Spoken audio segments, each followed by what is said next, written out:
Are we going?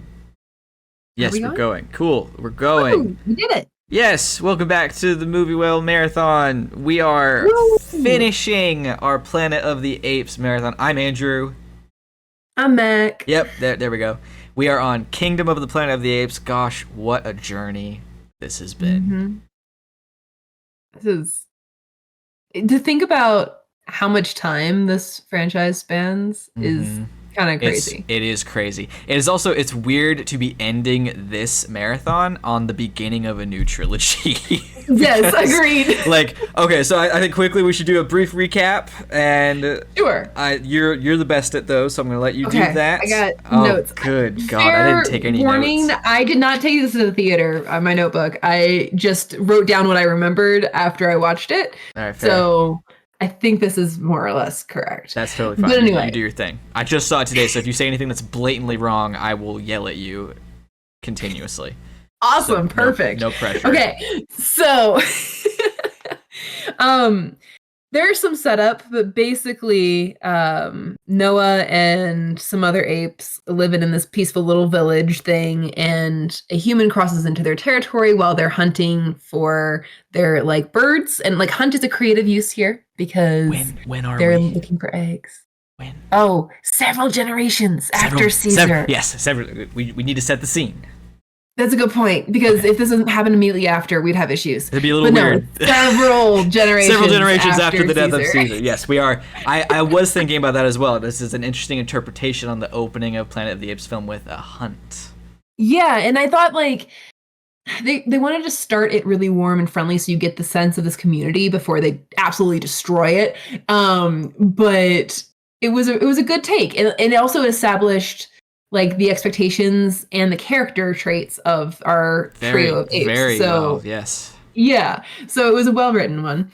Anyway, they're on their way back, and May, or a human, or an echo, depending on how far we want to go with these layers. Sorry. I'm sorry. I don't mean to cut you off again. I am sorry, but now you want to do this? You want to do this? No. Do this? No. Look, I'm sorry. We are in new territory for our channel. Spoilers.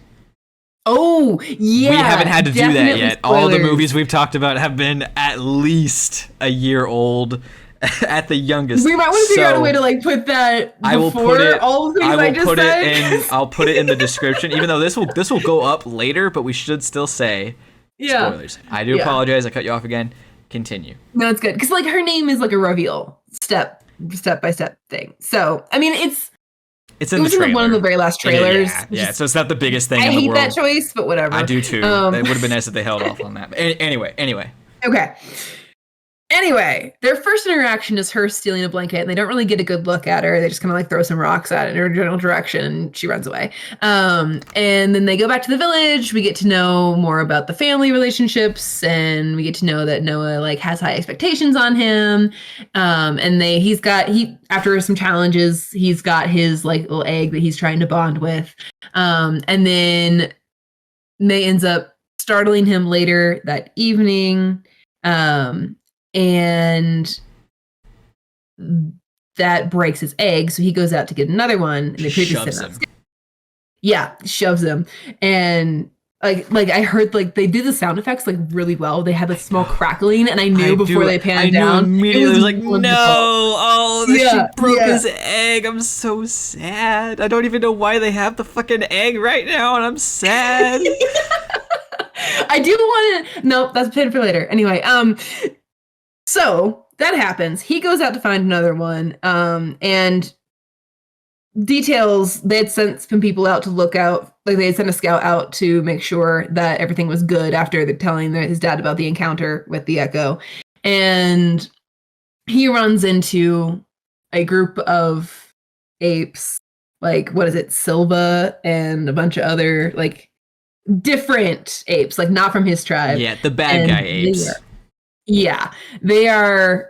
They attack and kill the other troop, and his horse leads them back to his tribe. Very I thought this clever. was a really good example of the inevitability that we often find in the Planet of the Apes movies. Like, he got off his horse to sneak around. His horse gets attention. His horse is scared, so it runs Yeah. back home. His He face doesn't have a during horse that anymore. He's like too. running as It fast as he was can. yeah.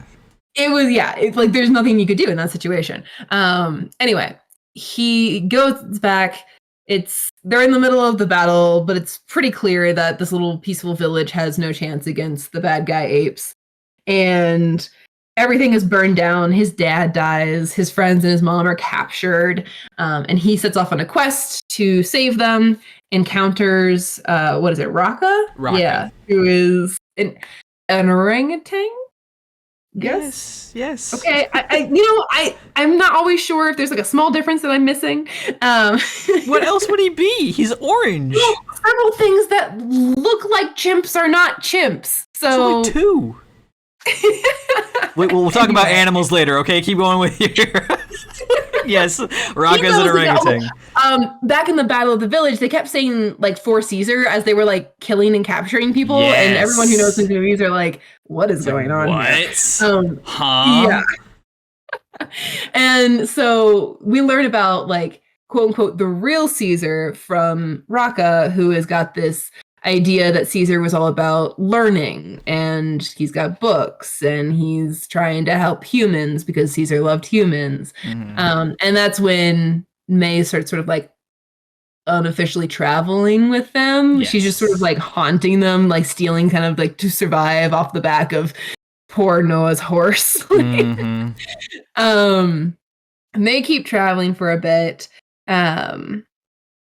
After a chase sequence with the bad apes who really want May, they're trying to find her. They're clearly looking for the girl or whatever they keep calling her. The human. The human. They end up in a situation where she needs to call for Noah's help. And at this point, she had not spoken throughout the film, although I think it is pretty obvious that she's like, if you're watching as a human viewer, like she has the ability to. Yeah. Like, even if they didn't tip it in the trailer, she's wearing actual like clothes and not like a big twist. Has reactions. Yeah, it's a great moment, which we'll talk about more when we circle back. But like, it's not a twist. But after that whole thing, she calls his name, so it's not even just like a scream or a shout or like a help. It's like she's calling his name. Yeah. He runs in and saves her, which is a really cool moment. They see that in the trailers too. And they get their little quiet moment of peace where May then sort of like spills the beans, and Raka and Noah are jaws dropped, aghast. They're like, "How is this possible?" And she's like, "I'm on a mission." And they get caught when they're crossing a bridge, and we lose Raka. We lose Raka. I didn't want to believe it at first because no body, right? We'll talk about it. We'll see. I already Googled it. Oh my. We'll talk about it in a minute. Anyway, and so now it's just Noah and May, and they end up captured by Silva, who takes them to Proximus's camp, which is like on the edge of a beach, and they're clearly trying to get into a bunker. That's like a human bunker. They call it the vault, though, so I guess maybe I should call it the vault. We find out that May has a mission to get something from it. There's some maneuvering around. We meet up with our old friends again. We meet Proximus, who claims he is like the next generation Caesar, almost like inherited this religious king role.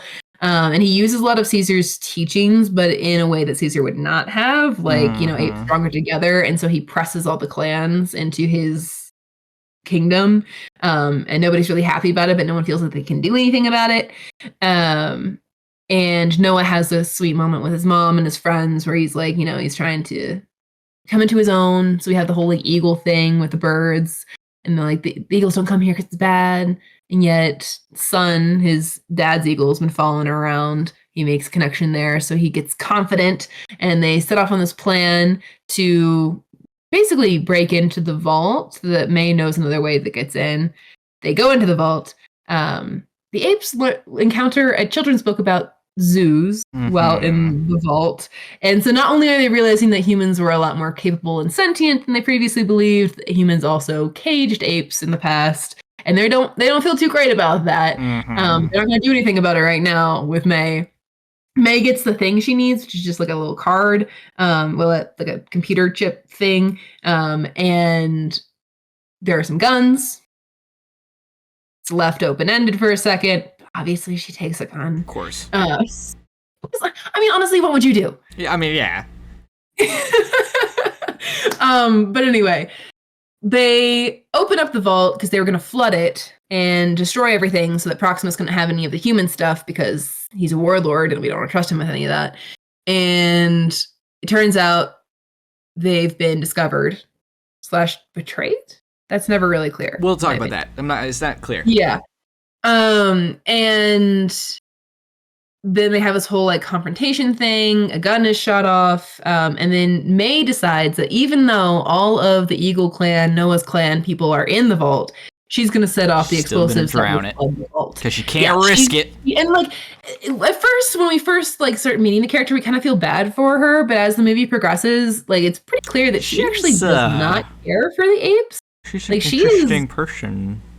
Well, the only reason that she's not fighting them all is because she's incapable. I fully believe that. Like, and so when she decides to flood the vault, we kind of know what's coming. Noah even kind of knows what's coming. He can see the decision that she makes.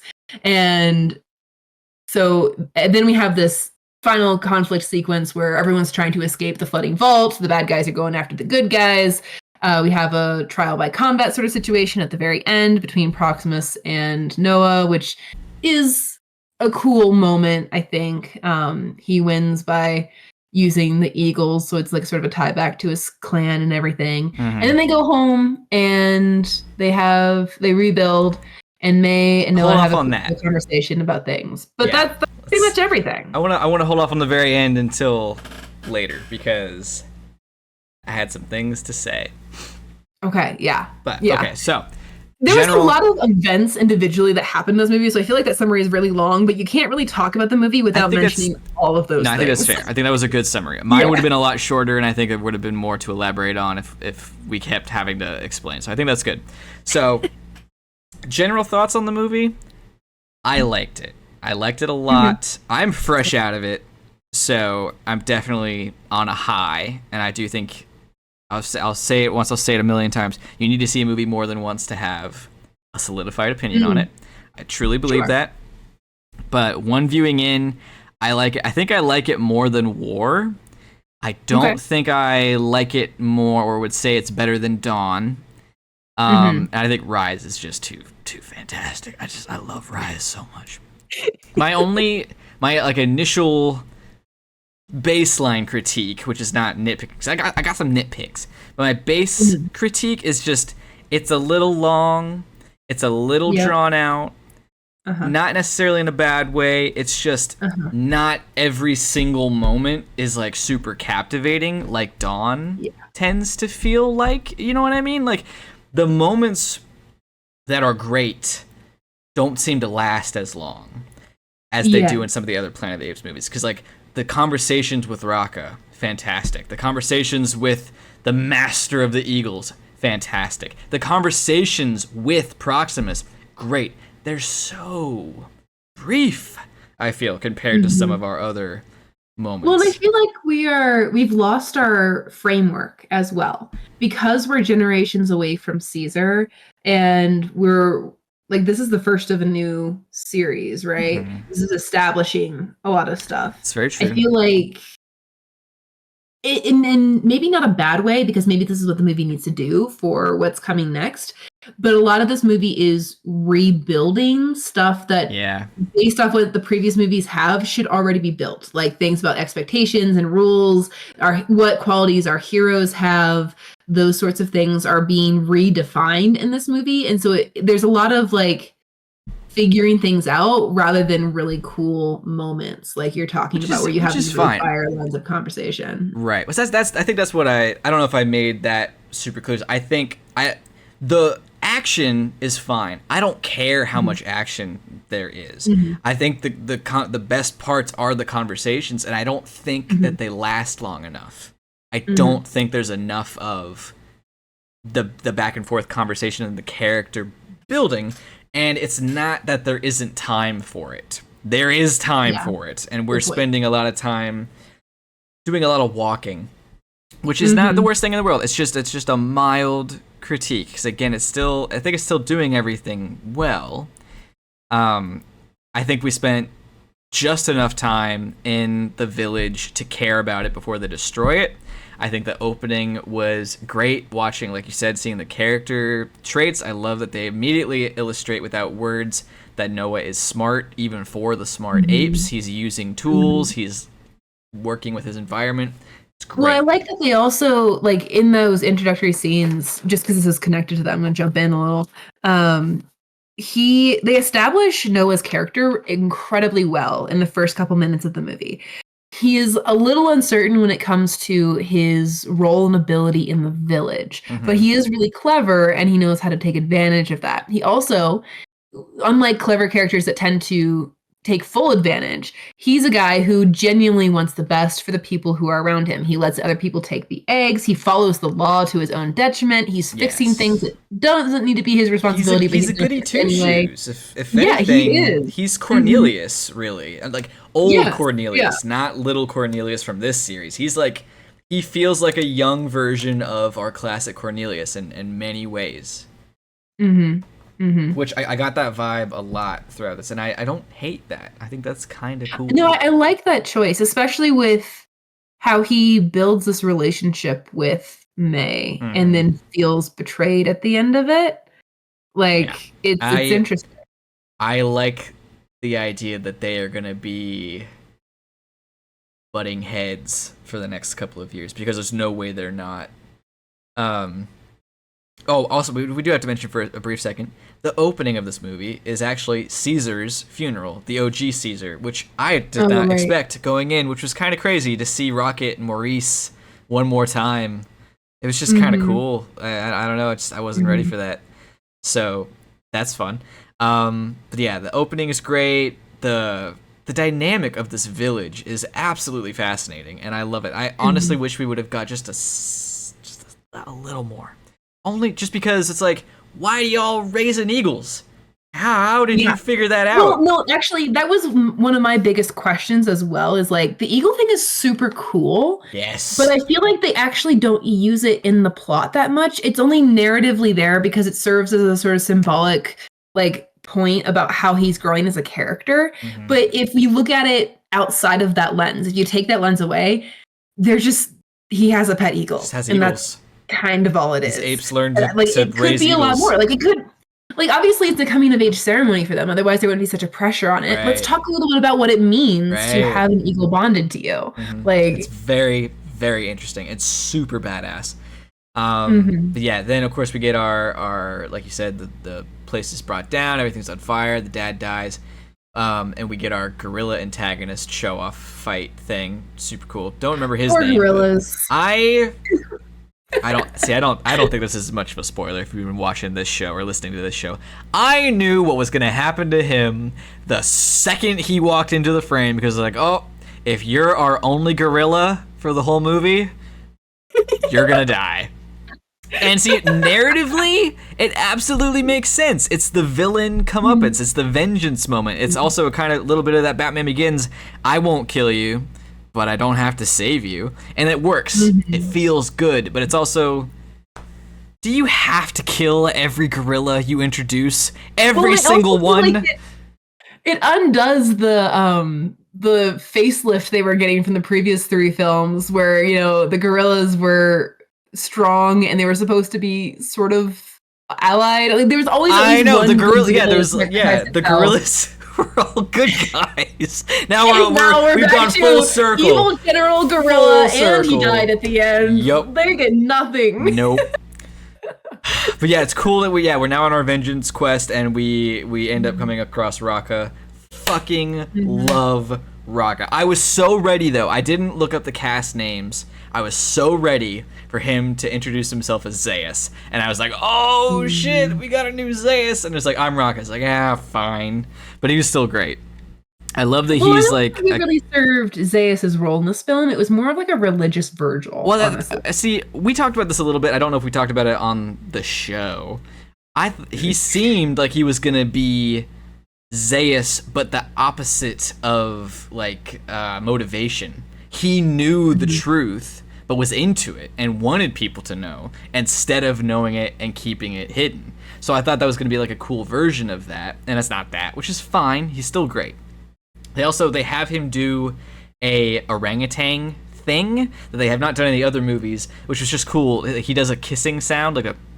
That's an orangutan specific thing that they do. It's like a greeting, cool. And it's a mild thing. It's there for 1 second. It's just, again, these films, the detail. But he also he has like the only joke in the whole movie, which is just sublime. Like when they're talking about the human, right? Also, I don't know why they called them echoes. I never caught that. Interesting, whatever. Yeah. I don't know. They're talking about. That's something else. We can get to that later. Okay. Go ahead. They're talking about her, and Raka is talking about Caesar, that like the real Caesar, who he was, and how he was cool with humans, and this, that, or the other. And as they become more comfortable with her, he says very majestically, very wizard-like, "We shall call her Nova." And at first, your first second is like, ah, ha, ha, Planet of the Apes references. That's great. And then for a brief second, you're like, that's kind of a clumsy reference of all things. Like, you've got 2 Novas in this series. And he goes, "We named them all Nova. I don't know why." And I lost it because that is fucking hilarious. Because Bad Ape and Maurice combined decided to name this one little girl Nova. Every ape since then who's given a shit about humans has called them Nova. That, for 1, hilarious. 2, brilliant. 3, it's just, I love it. You know, I lost count at this point. It was just so funny. It was really funny, and I feel like Rock actually gets a lot of the comedic moments. He does, because he is a bit of a goofball. His reactions to things and the way that he like thinks about the world is so contrary to the survival state that everyone else is living in. It's kind of adorable. It's great to watch the character walk around and kind of interact with Noah this way and teach him a little bit about like another way to see things. It was cool. I wanted more of him, goddammit. Yeah. Also, what did you look up? Oh, we'll get to it because it's layered. It's layered. Okay. Yeah, we lose Raka to the river, we think. But before that, Raka, we got a tangent here just for a second. I gotta take a couple minutes. I've always thought it was weird and kind of funny that Planet of the Apes just full on, like as a franchise, the whole thing, just ignores gibbons. To the point where it's not common animal knowledge. I get that. I'm an animal nerd. But like, apes are not limited to the great big apes. We do have some smaller apes. Right. We have gibbons, and they never appear in anything. I'm like, okay, fine, whatever.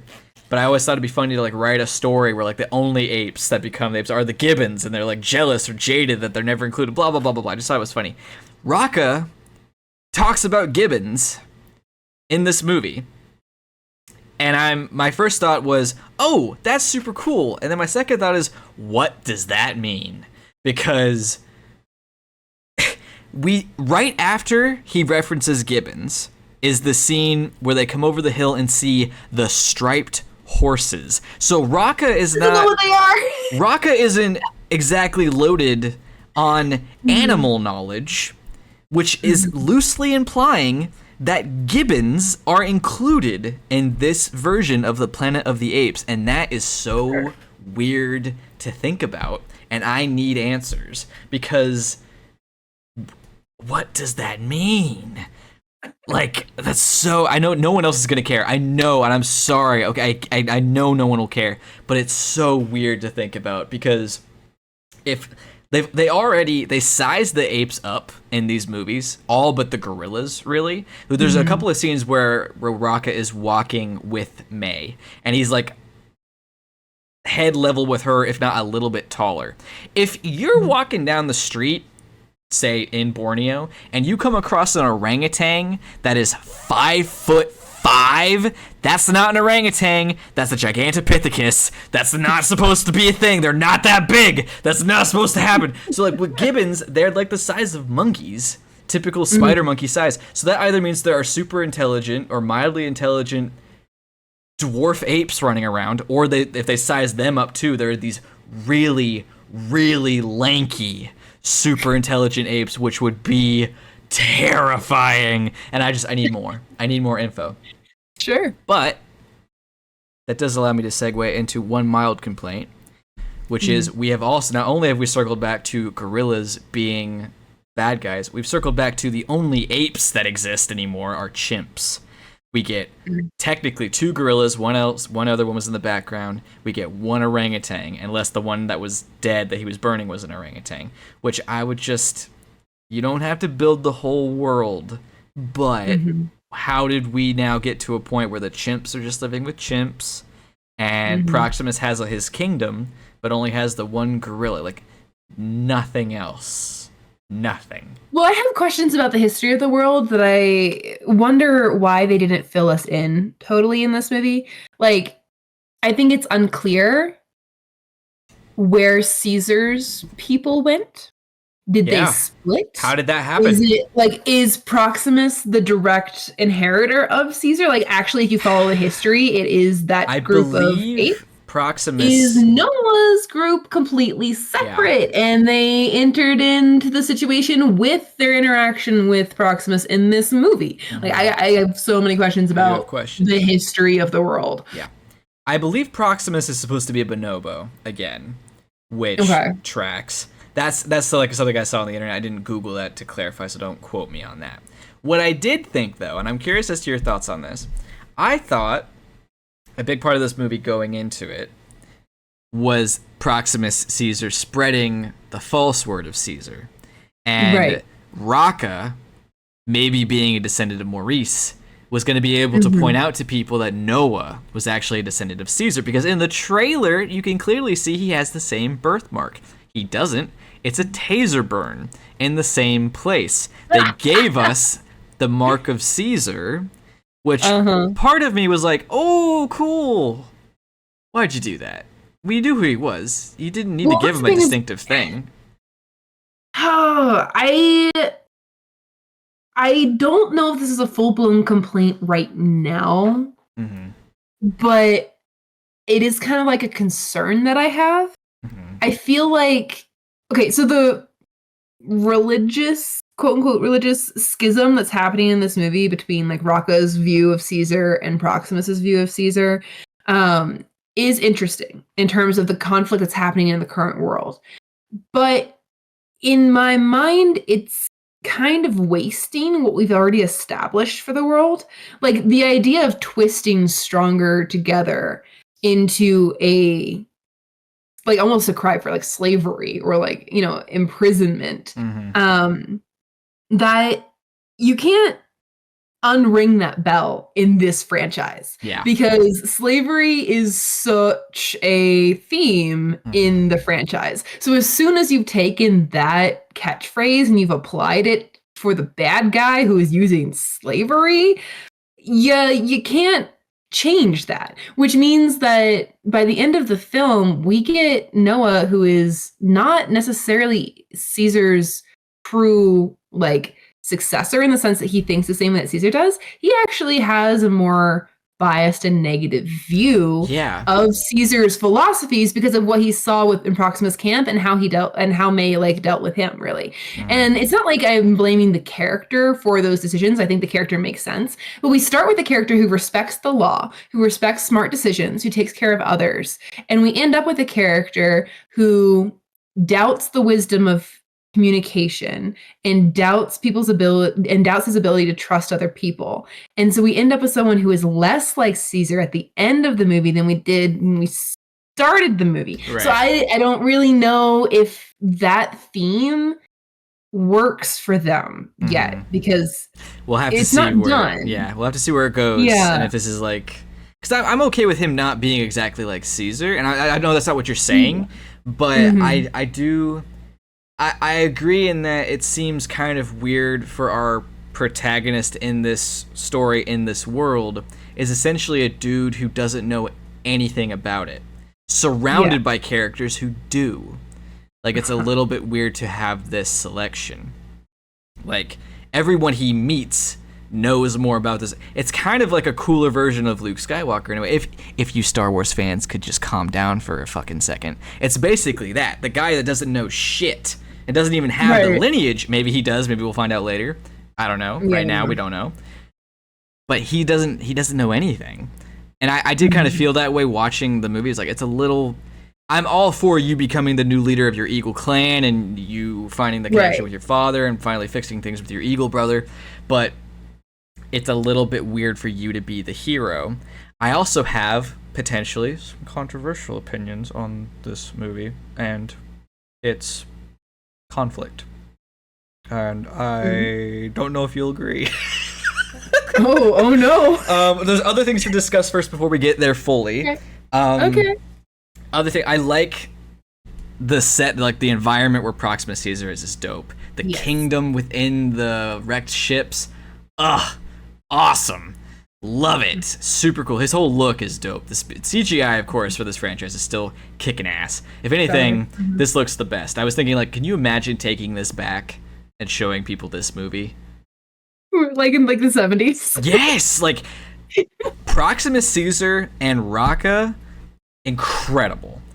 The fur, the face, like all of it. It looks, I mean, they all look great, but there's still something weird about like the Caesar apes, Caesar, Noah, sometimes Koba, and every now and then Rocket, and especially Blue Eyes, where it's like, yeah, that's a CGI ape. But there's something about the way they did Proximus and Raka and Maurice where it's like, that's just an ape that they put in a movie. And it's a little bit spooky because, damn. But, yes, now I'm rambling. Sorry. How do we feel about the other human character that we do meet? He was interesting. I don't know that we, like, kind of like you were saying earlier, in terms of lots of time in the movie, not a lot of time given for the full conversation. We actually get one of our longer conversations with him where he kind of, like, lays out his perspective on things. I don't find him all that... I don't have strong opinions about him. He's interesting in the sense that, sure, this makes sense as to how he would end up in this situation, and it makes sense how he would feel about the situation. But I don't find him to be necessarily an ape friend, because he's just pretending. Yeah. And I don't really find him to be an enemy either, because he's like, this kind of the way it is now, and he's just trying to make a life in what he believes to be the irreversible state of things. So there's a wisdom in that I appreciate, but it also, like, you're clearly not supposed to feel super close to him. You're supposed to feel a little bit like he's a traitor, even though you also feel like May is a traitor at the end of the movie, and she's the one who mostly felt like he was a traitor. So there's strangeness to it. I don't know that we get a certain way to feel about him, and I think that's okay, but it makes him a complex part of the film. Yeah, I agree. I think he's wasted. Because... Oh, really? Just a little bit. And I know we've already said that this movie is good and I like it and we're kind of just complaining about it, but I think that's because this is one of those ones... This movie is... I think if I were to sum it up and then continue to talk about it, just so it makes sense, it's like the most beautiful B+ ever. But you could have made it an A. You could have, but you didn't. And I just, it's these little things. And like with him, that concept is in other movies. The immediate one I can think of, I'm sorry, it's Arthur and the Invisibles, or Arthur and the Minimoys, where the bad guy has someone to give them knowledge and keeping them prisoner, and the prisoner is finding ways to keep themselves relevant. And he has done that implied with being helpful and being funny. But we don't get to see him and Proximus interact once outside of dinner. And I just think, can you imagine the scene of him explain. His name is Trevathan. Trevanthan? Yeah, I don't know. Trevathan. Trevathan. Can you imagine him explaining to May, because she asks, like, why do they keep you around? You could have just taught them to read. It's like, yeah, but it's English, and English is a pain in the ass to read, and I've made that extremely evident. Like, he found a way to make himself important. Like, there's a scene, not quite funny, but humorous, and that he's illustrating to Proximus how difficult it is to read English. There's there, and there. There's bear, and bear. Like, it's much easier, sir, if you just allow me to continue to read for you. And I think it would have been cool to see, like, some of the lessons. They reference that Proximus is into Roman history. And that's clear. His name is Proximus Caesar. That means the closest to Caesar or the next to Caesar. And that's great and fine, but, like, show a little bit more. I want to see what he's into. And that's, again, a mild complaint. Is Proximus is badass. And I like him as a villain. Don't think we got enough of him. Just don't. I agree. I feel because this movie did so much setup with getting to know the character and reintroducing what we know of Caesar in the current world using Raqqa, and also kind of bringing like May in slowly, and building Noah's curiosity slowly, which reads really well when you're watching it. Don't get me wrong. It's a fun little journey. You get to experience this growth with the character. I like that. And it will work really well if they use it well in later movies. But for this movie, instead of using that time for that slow journey, we could meet Proximus a little bit earlier. Maybe even have scenes from the camp or the kingdom before we get there with Noah, where we learn about, we get that sort of like morning ritual he has where he, gives a little speech. What a wonderful day. Yeah, and everyone has to respond. Like, we get some of the perspective from his mom or from his, the two other apes that he hangs out with. Yeah, very Crawl from Star Trek Beyond. Like, just be like, it doesn't have to be just Noah's perspective. We can kind of hop around maybe to our other characters, perhaps. Yeah, so I guess that would be a pacing note more than anything, because like you were saying, they've developed this really cool character in Proximus. He's educated to a sense. He has a clear directive and goal that is understandable. The way he's going about it, though, is very warlord, and to see that play out against the peaceful village people philosophy that Noah has, like, that would be really cool to watch that conversation and interaction play out for a little bit longer. Even if they're not literally standing next to each other having the conversation, watching Noah make choices and then watching Proxima make choices would be interesting. Yes. And we don't really get that in the film. Again, because I think they're focusing on building Noah's character, which they do a lot of in the film, and it works really well for what their objective is. But for the film as it stands on its own might be a bit of a detriment. Yeah, I do think there's a version of this as well that could have been a little stronger. So a mixture of how I feel about the very end, which we'll get to very soon because we're getting close, though, with what I think is not clear motivation or background for Proximus. It creates this confusion, and that we know what he wants. He wants to evolve faster. He wants to be closer to humanity, like the level of. So he wants the weapons. He wants advancement. He also wants the kingdom. He wants the villages closer and whatnot. But he doesn't go out of his way to hurt apes explicitly. It's strongly implied, but not shown. Yeah. And what's strange is, from his perspective, what's shown is he is desperately trying to get a hold of weapons because he's aware of the fact that intelligent humans are still around, and he needs to be able to defend himself and others from them. And typically, you'd be like, yeah, that makes sense. And he's pushing apes to the brink and hurting them in the process. His moments of standing up on his platform and yelling and getting applause, it just shows that he's just a braggadocious, over-the-top warlord. But the way that he doesn't go out of his way to harm the apes beyond pushing them to get that door open, it makes you wonder. Even like May, honestly. Yeah, that too. But then it makes you wonder, why are you pillaging villages? You'd think it'd be more Kuvira in Avatar, where it's like you roll up and it's like, hey, I want this land. Here's my reasons why. If you push back, I push back. But that's not what's happened. Because, again, the movie implies that they're out hunting for May. They trace it back to the village, where if they show up and they're like, where's the human? And they're like, what are you talking about? Oh, you're not going to tell us? Fine, we'll burn it down. We don't see any of that because we are seeing the perspective, the fair and interesting perspective of Noah not being able to keep up. So by the time he gets there, it's been burned down. It's tragic. It's heartbreaking. It's kind of his fault.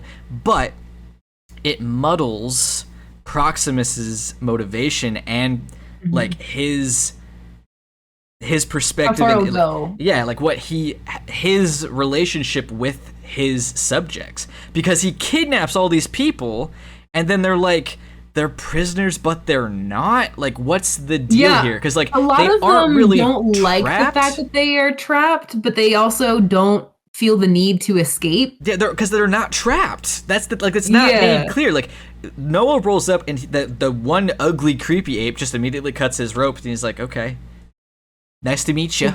Like, that's all it is. Like, and that's the other thing that's a little bit strange, where it would have been a little nicer to have seen how Caesar's apes developed. In the time of Caesar, it sound a little bit scholarly, it makes sense that these apes that are fresh out of the jungle respond to the strongest ape. 300 years later, the first civilization that we're exposed to has a council of elders. Why aren't all these apes just ganging up on Proximus Caesar? All they've got are tasers. They don't even have guns anymore. We don't even see like bows and arrows. They've introduced this dynamic that at this point feels kind of dated. And I think that there could have been ways to have shown Proximus being the big to-do, but they don't do as much. Well, and that's the thing, is like, that's where, if this movie begins is the foundation for a lot of the like following movies, I think I'll be able to, I guess, forgive or look over the things we were talking about here, because they are necessary sacrifices for the elements that we needed for the later films, right? True. But that said, we definitely care more about May's rejection of Trevathan more than we care about this king who seems to be in power. Like, sure, we're concerned about him because he seems a little overly confident, a little too sure of himself, a little bit too close and comfortable with violence. But we don't actually see him do a lot that makes us uncomfortable. It's just his behavior and his actions, right? And like the things that he says, we're like, you know, he forces people to join him and he's looking for weapons. That's very concerning. But then when May, like, we kind of, like, at first, again, like I said in the beginning, we feel bad for her when we first meet her. But as we get to know her more, like, she won't tell the truth. She won't fully explain herself. She hates Trevathan. Like, she finds him to be disgusting, and Just she doesn't like him at all. Exactly. And I went, that's a red flag. Because, sure, maybe I don't like his decision to help a warlord, but the man is clearly just trying to do his best. Right. And he has a very reasonable stance on things. See, and the way that she reacts to the idea that this is how things are now is the most concerning part. It's the movie, though. It plays with you because I think if you're all right, I think we should talk about the ending now. Okay, let's talk about the ending. Well, we're going to keep circling back. The end conflict with the drowning is really interesting. It's fun to watch them running around, and the way that the gorilla dies is rough, but also kind of deserved it. And then I also like that, real quick note, I also like that it solidifies, once again, Noah as an intelligent character, not a brawn character. Yes. Like, very good. Yeah. Very good. Also, I liked that this, it illustrates, maybe not so much as a reference, but maybe kind of, the conflict of water with apes. But like in a believable way, because like it doesn't matter if you could swim or not. You're not getting out of this. But like if it felt kind of fun to like as a nod to how apes can't swim and the whole Tim Burton thing being they're scared of water. I as an eagle villager would now be very scared of water after that. Fair. You know, like it took out Rocka and then it took out everybody there for a second. But then like the end conflict, the fight with Proximus, it's a little campy, but like, damn. Like, you watch Dawn of the Planet of the Apes, and you get talking ape on horseback with 2 machine guns, and you're like, okay, I'll see that, and I'll raise you talking ape that controls army of eagles. Shit, man, that's way more terrifying. That just is. I kind of disagree. Really? I thought that was badass as hell. I don't know if it was just unfairly bothered by the lack of plot significance of the Eagles, or if it like fair. Yeah, it's just I knew what was going to happen. Like obviously you know what's going to happen. We watched this eagle and Noah unsuccessfully try to have a relationship the entire thing. It's his dad's eagle that he calls son. So clearly it's a metaphor for how he's coming into his own as a leader for the tribe, or the clan. They call them clans. And so a trial by combat is a classic coming of age or coming into power thing. And of course, he had to face down a king. He had to become the king by defeating the old king. And the way he's going to do that is by coming into his own, which means the eagles are going to be there. And I didn't feel like there was that much that was special or different about it. That said, it looked really cool. It looked very cool. It was a great attack. I love that once again, Noah can't fight to save his life. Yeah. But it was playing off of that. Literally to save his life. Fighting with his mind. But he has these tools, and his identity and his like role with his people and who he is in the world is what saves him. That's cool narratively. I just wanted more from the Eagles. Like, what does the eagle mean to Noah, right? Like, what is it supposed to mean to the tribe? Spell it out a little bit more, because you didn't really make it anything by making it nebulous. So I don't know. I'd be interested to see where that goes for sure. You know, if that becomes the new symbol of the apes or something like that. I mean, it'd be cool. And at first, we clearly got the window. Yes, symbol, the window's still around. But at first, I thought it was kind of neat to see like more of the apes' actual culture and spiritual beliefs. Like they don't get into that a whole lot with the Eagles, but I thought they were going to, because I thought that like, okay, cool, it's fun to see Planet of the Apes. We've now come full circle. We're in like the time of the apes, and we're seeing the apes culture. Whereas in the in the original one, it's basically Christianity with an orangutan instead of Jesus. It's like, so that's not super interesting or unique. I thought that's where they were going with that, just as a note on the eagle thing, and it really didn't. But now we're at the end. We go home. Everything's fine. And May comes to say goodbye, and I don't know if she was just scared that he was going to react, which is how I interpreted it mostly, but she had a gun ready and willing, and if it was apprehension, I don't think she would have gone out specifically to kill him.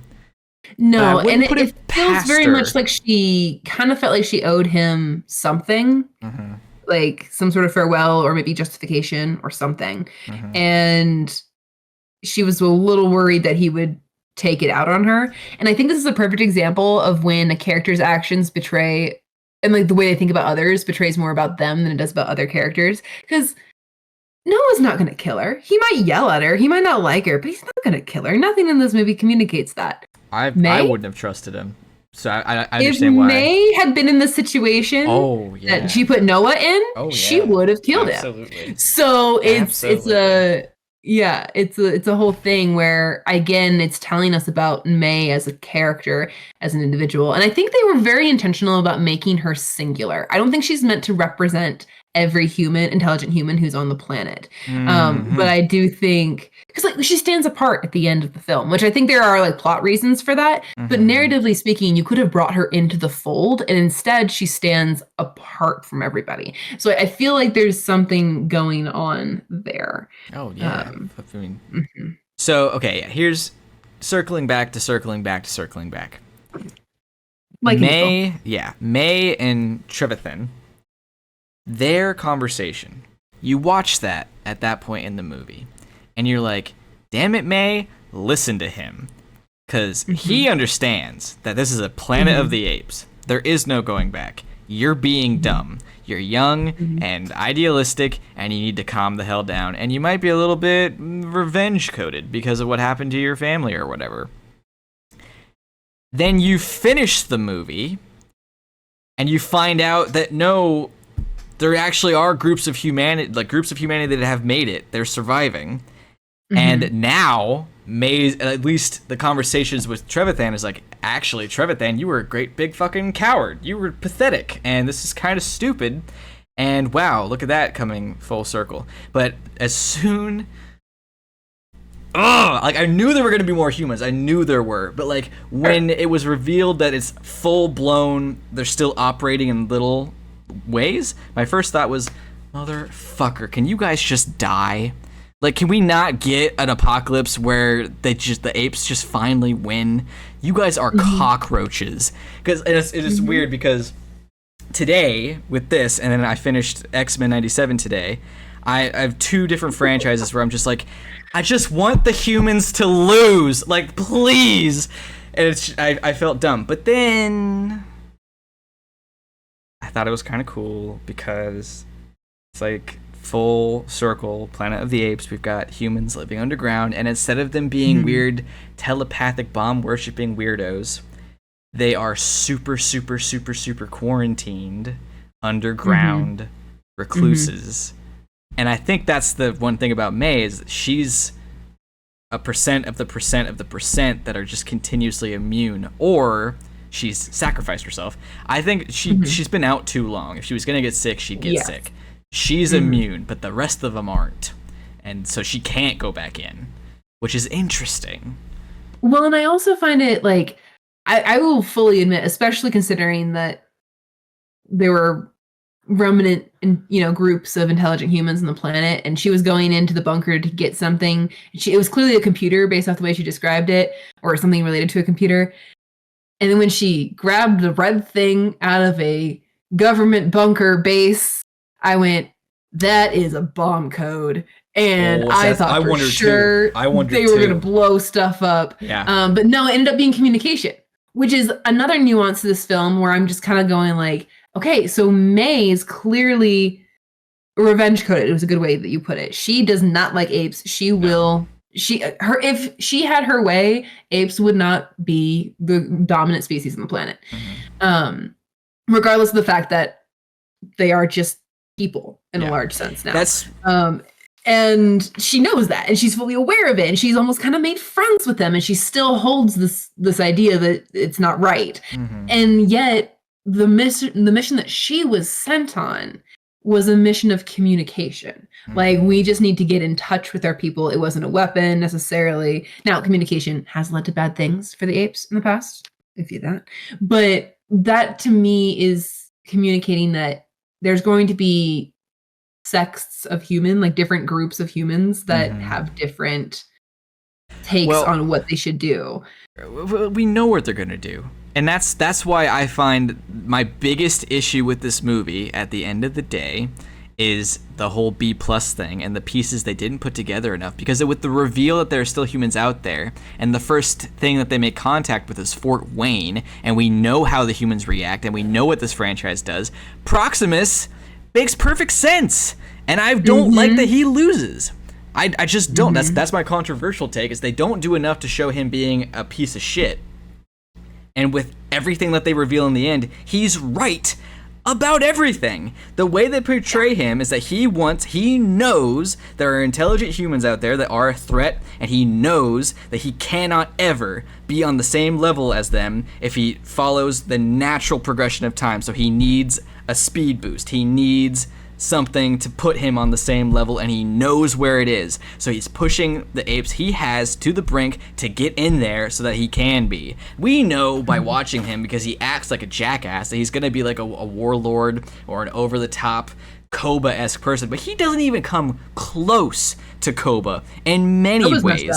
He's messed up. And Proximus, he's right.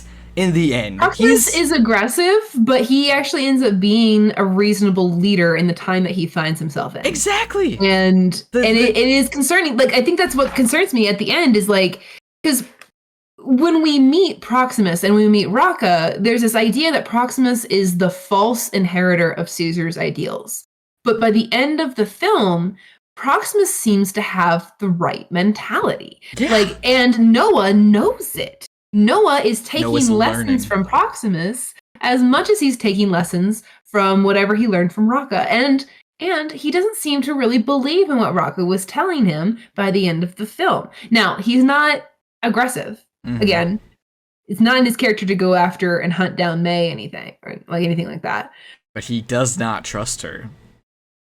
He doesn't trust her, and I think in general doesn't really trust humans. The guy has trauma now, and it's not trauma that's tempered by any sort of wisdom of previous positive relationships. The man the ape just has bad connections with humans. Mm-hmm. So it's like I just don't know how they're going to recover the balance, because the thing that has always made the Planets of the Apes movies interesting was Caesar's role, and Caesar who suggests the peace and holds the peace.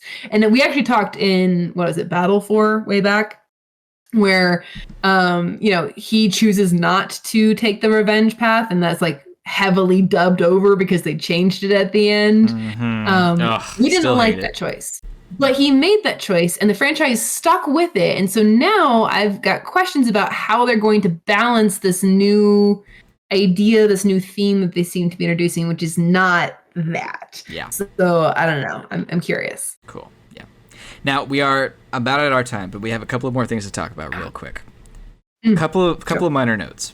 They did include the baby doll from the original Planet of the Apes.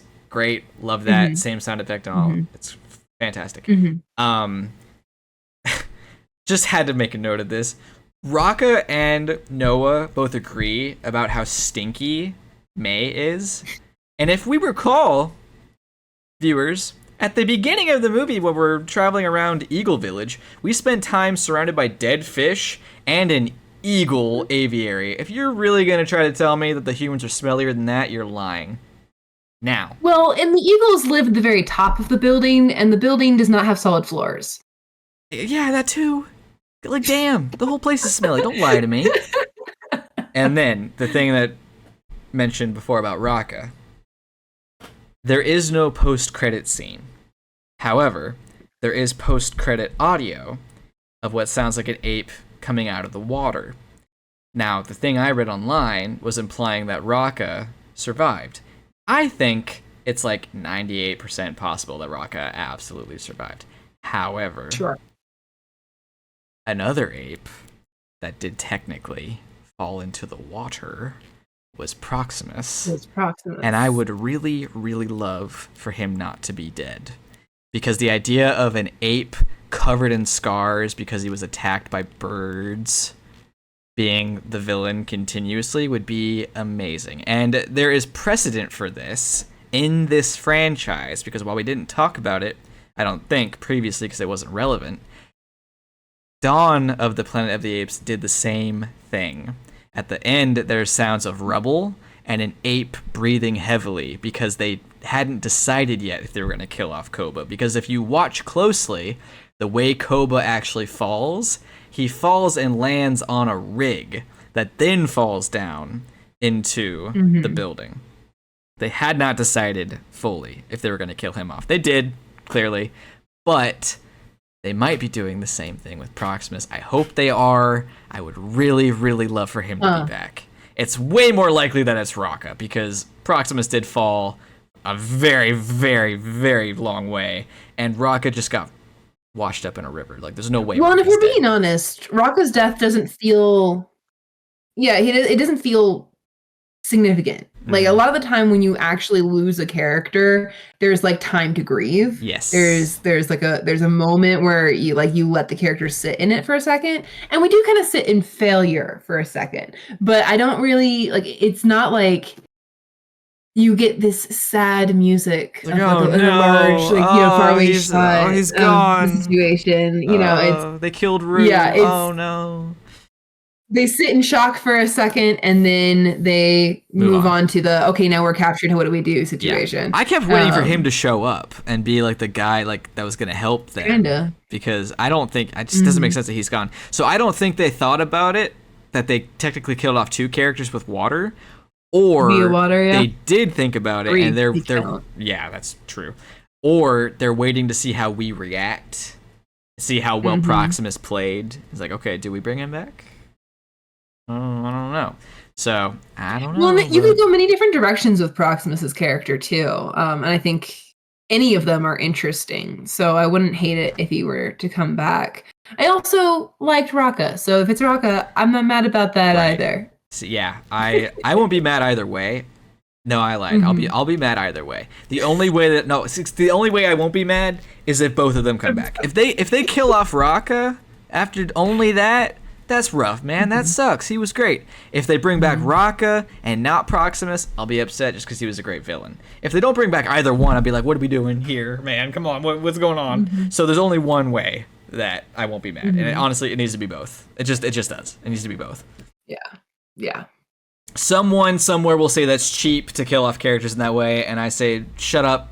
They're movies about talking apes. The only I other was thinking thing, it. I was thinking if both the characters who significantly died in this film come back in the next one, it cheapens things a little. I mean, if they bring back his dad, that'll be stupid and cheap. But like when you kill the characters off with water, that's different. The gorilla. If the gorilla comes back, the superhero that's rules. cheap. Yes. No body, no death. Also, do you think I kept waiting, man? I kept waiting for the reveal that she was either one of the astronauts or a child of one of the astronauts. Do you think that'll ever come back? Do you think? Because then at first I thought they were trying to contact them because they were clearly messing with a satellite and they were just bouncing the information off a satellite to get like all the big satellites pointing up at space. It's like, oh my god, they've been in contact. They're gonna cut nothing. Do you think it'll ever come back? With the current dynamic that they have established, they don't need space humans involved. They have remnant intelligent humans on the planet. What if that I were said, this franchise has left it open where they could potentially have space humans involved. I don't think it's going to be May at this point. Yeah, at this point, definitely not. Yeah. But what if I were to tell you that their ambition includes not only this trilogy, but another?